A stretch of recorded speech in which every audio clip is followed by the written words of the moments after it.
सभी को नमस्कार। प्यारे बच्चों, आज हम गजानन माधव मुक्ति बोध के द्वारा रचित सहज स्वीकारा है कविता का अध्ययन करेंगे, अर्थात इसकी 100% व्याख्या करेंगे। तो इसमें पहला जो पद्यांश है, इस पद्यांश में हम सबसे पहले इसका जो प्रसंग है, संदर्भ है और संकेत है बताएंगे।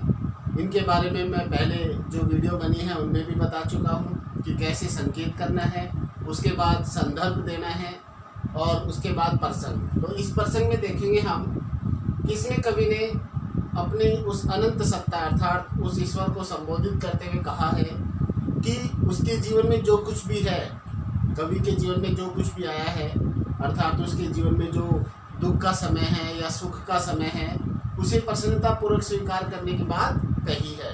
और उन्होंने यह भी बताया है कि उन्होंने इस प्रकार की स्थिति को सहज स्वीकार किया क्योंकि वो सब स्थिति उसके प्रिय को भी स्वीकार रही है, उसके प्रिय को भी अच्छी लगती है।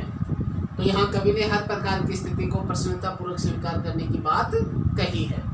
तो इसमें देखेंगे, व्याख्या करेंगे कि जिंदगी में जो कुछ है, जो भी है, तो यहाँ कवि गजानन माधव मुक्ति बोध जी कहते हैं कि उनके जीवन में जो कुछ है या जो भी है सहज स्वीकारा है, उसे प्रसन्नतापूर्वक स्वीकार किया है।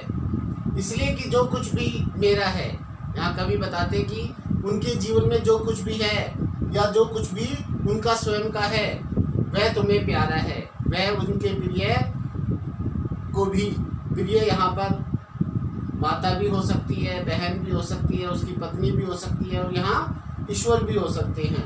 तो उनके प्रिय को भी जो है वो प्रिय रहा है, अच्छा लगता है। इसलिए कवि ने हर प्रकार की स्थिति को प्रसन्नतापूर्वक स्वीकार करने की बात कही है। गर्वीली गरीबी यह है, उनके जीवन के अंदर जो गरीबी है उसे जो गर्व से भरी है, क्योंकि वह गरीबी उसके प्रिय को भी अच्छी लगती है, इसलिए कवि ने उसे प्रसन्नतापूर्वक स्वीकार किया है। ये गंभीर अनुभव सब और उसके जो गंभीर अनुभव है,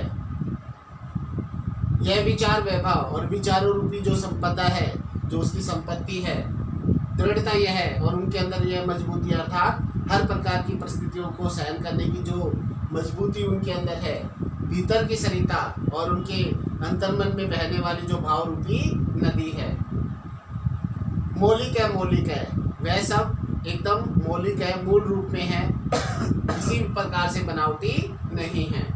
इसलिए कि पल पल में, आगे कभी बताता है कि उसके जीवन में हर क्षण जो कुछ भी जागृत है, जो कुछ भी नया आया है, अपलक है, उसे प्रसन्नतापूर्वक अर्थात बिना पलक झपकाए, अर्थात यह सब उन्हें आगे बढ़ने के लिए प्रेरित करता है, लगातार आगे बढ़ता है। संवेदन तुम्हारा है, यह सब तुम्हारी ही संवेदना के कारण जो है हुआ है, अर्थात कवि ने अपने प्रिय की संवेदना के कारण ही यह सब कुछ स्वीकार किया है। तो कहने का भाव क्या है कि कवि के जीवन में चाहे गरीबी रही हो, उसके गंभीर अनुभव है, विचार वैभव है, सब प्रसन्नतापूर्वक स्वीकार किया है, क्योंकि ये सब चीज़ें उसके प्रिय को भी स्वीकार रही हैं, उसके प्रिय को भी अच्छी लगती हैं। तो अब इसका विशेष करेंगे, तो विशेष के अंदर बताएंगे कि इसमें कवि ने अपने जीवन में आने वाले सुख और दुख के समय को प्रसन्नतापूर्वक स्वीकार करने की बात कही है, नंबर 1। नंबर 2 में बताएंगे कि भाषा सरल, सहज एवं भावानुकूल है। नंबर 3 में सहज स्वीकारा है, इस पंक्ति में अनुप्रास अलंकार का प्रयोग किया गया है। नंबर 4 शब्द योजना सार्थक एवं सटीक है। नंबर 5 में मुक्त छंद का प्रयोग किया गया है। यहाँ पल पल में पुनरुक्ति प्रकाश अलंकार भी है। तो इस तरह से आगे जो दूसरा पद्यांश है, इसकी हम 100% व्याख्या करेंगे।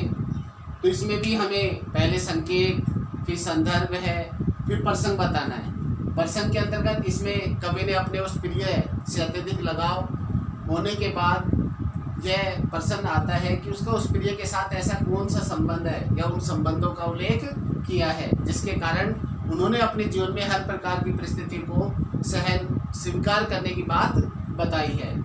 तो आगे व्याख्या में करेंगे कि जाने क्या रिश्ता है, जाने क्या नाता है, कि कवि अपने उस प्रिय को संबोधित करते हुए कहता है कि उसका अपने प्रिय से क्या रिश्ता है, ऐसा कौन सा संबंध है, जितना भी उंडेलता हूँ भर भर फिर आता है, कि वह जितना अधिक अपने भावों को अर्थात अपने विचारों को दूसरों के सामने प्रकट करता है, उसका मन अनेक नए नए विचारों से भर जाता है।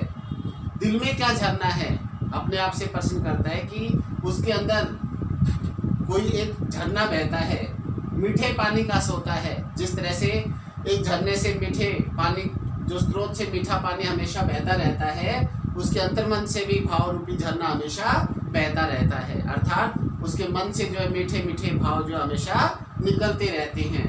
भीतर वह ऊपर तुम, यानी कि भीतर से तो वो भाव रूपी झरना है वह बहता है, और ऊपर तुम, और ऊपर जो है तुम्हारी दया दृष्टि हमेशा मुझ पर बनी रहती है। मुस्काता चांद जो धरती पर रात भर, जिस तरह से रात के समय चांद जो है इस धरती के ऊपर अपनी रोशनी फैलाता रहता है, अपनी चांदनी बिखेरता रहता है, और वह ऐसा लगता है जैसे मुस्कुरा रहा हो, वैसे ही मुझ पर जो तुम्हारा खिलता वह चेहरा है, वैसे ही तुम्हारा चेहरा अर्थात उसके प्रिय का जो चेहरा है वो हमेशा उसके ऊपर खिलता रहता है, उसके ऊपर दया दृष्टि बरसाता रहता है।